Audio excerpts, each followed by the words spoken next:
నిర్మల్ జిల్లా దస్తూరాబాద్ మండలం రాంపూర్ మత్స్యకారుల ఆందోళన చేపట్టారు. తమ గ్రామ పంచాయతీ పరిధిలో ఉన్న చింతమడుగలో దస్తూరాబాద్ మత్స్యకారులు చేపలు పడుతూ తమ పొట్ట కొడుతున్నారని ఆవేదన వ్యక్తం చేశారు. చింతమడుగును రాంపూర్ గ్రామ మత్స్యకారులకే కేటాయించాలని డిమాండ్ చేశారు. ఈ ఆందోళనలో సుమారు 100 మందికి పైగా రాంపూర్ మత్స్యకారులు పాల్గొన్నారు.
పరివాహక ప్రాంతంలో గోదావరికి దగ్గర ఉన్నటువంటి గ్రామం మాది రాంపూర్ గ్రామం. మేము చేపల వేట జీవనాధారంగా మేము బతుకుతున్నటువంటి వాళ్ళం. మేము మా గ్రామ పరిధిలోనే మేము చేపలు పట్టుకుంటున్నాం. మేము నిర్మల్ జిల్లా దస్తూరాబాద్ మండలం రాంపూర్ గ్రామానికి చెందినటువంటి మత్స్యకారులం. మేము చేపల వేట జీవనాధారంగా ఉన్నటువంటి మత్స్యకారులం. మేము మా గ్రామ పరిధిలో ఉన్నటువంటి గోదావరిలో మేము చింతమడుగులో చేపలు పట్టుకుంటూ ఉంటే దస్తూరాబాద్ మత్స్యకారులు ఫిషరీస్ అధికారుల యొక్క ప్రోద్బలంతో మామిడికి దాడులకు పాల్పడుతున్నారు.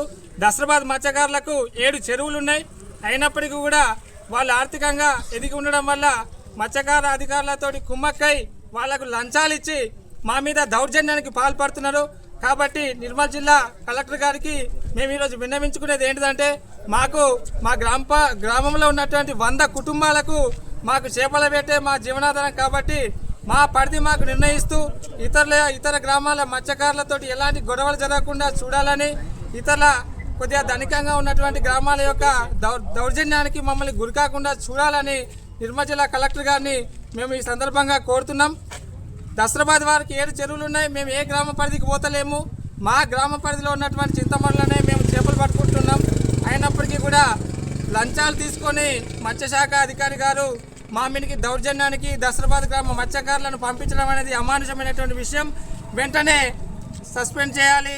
నిర్మల్ జిల్లా మత్స్యశాఖ అధికారిని సస్పెండ్ చేసి మాకు మా పరిధిని నిర్ణయిస్తూ లైసెన్సులు ఇచ్చి మా జీవనాధారాన్ని కాపాడి మమ్మల్ని ఆదుకోవాలని నిర్మల్ జిల్లా కలెక్టర్ గారిని కోరుతున్నాం.